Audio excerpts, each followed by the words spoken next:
Class 10 पाठ 8 त्रिकोणमिति का परिचय। आज हम त्रिकोणमिति के बारे में पढ़ेंगे।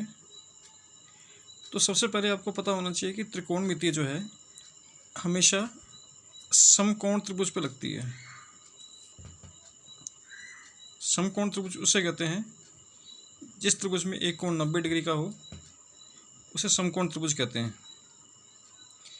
अब ये 90 डिग्री कोण के सामने वाला हमेशा कर्ण होगा। अब जहाँ पर कोण बनेगा, कोण हमेशा किससे बनता है? आधार से।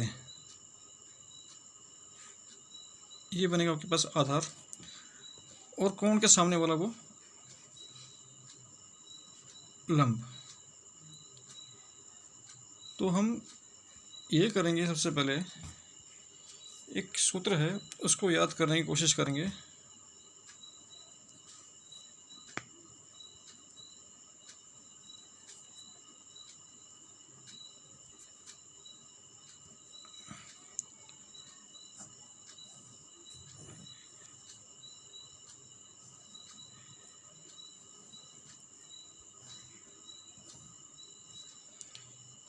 ये साइन थीटा, कॉस थीटा और ये टेन थीटा। साइन थीटा का उल्टा होता है कॉसेक थीटा। Cosec theta.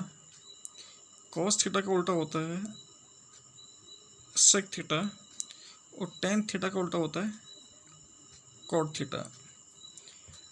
अब इसको याद कैसे करना है? लाला आलू लेकर कल को आया,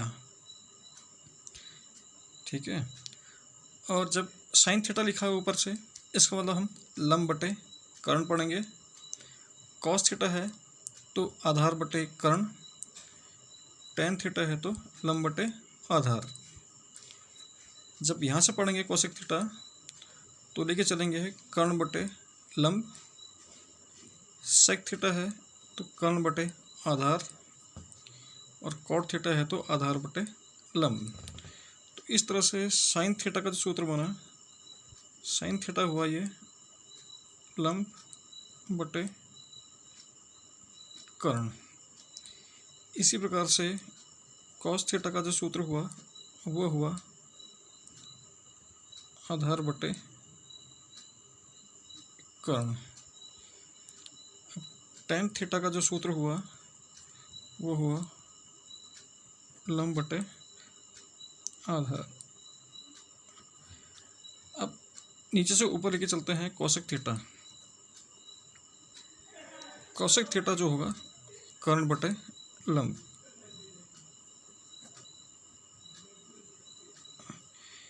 इसी तरह से सेक थीटा जो होगा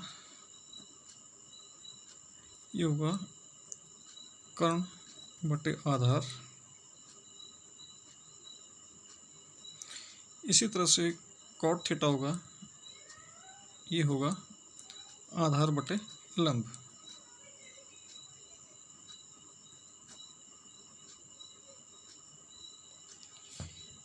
और एक चीज़ ध्यान देने वाली है, क्योंकि ये दोनों एक दूसरे के उल्टे हैं, व्युत्क्रमानुपाती है, तो इसलिए क्या होगा, साइन थीटा की गुणा अगर हम कॉसेक थीटा से कर देंगे तो उसका गुणा आंसर हमेशा एक आएगा। इसी तरह से कॉस थीटा की गुणा अगर हम सेक थीटा के साथ कर दें, इसका उत्तर भी एक के बराबर। इसी तरह से टेन थीटा की गुणा कॉट थीटा के साथ कर दें, टेन थीटा गुणा कॉट थीटा, इसका उत्तर भी एक के बराबर।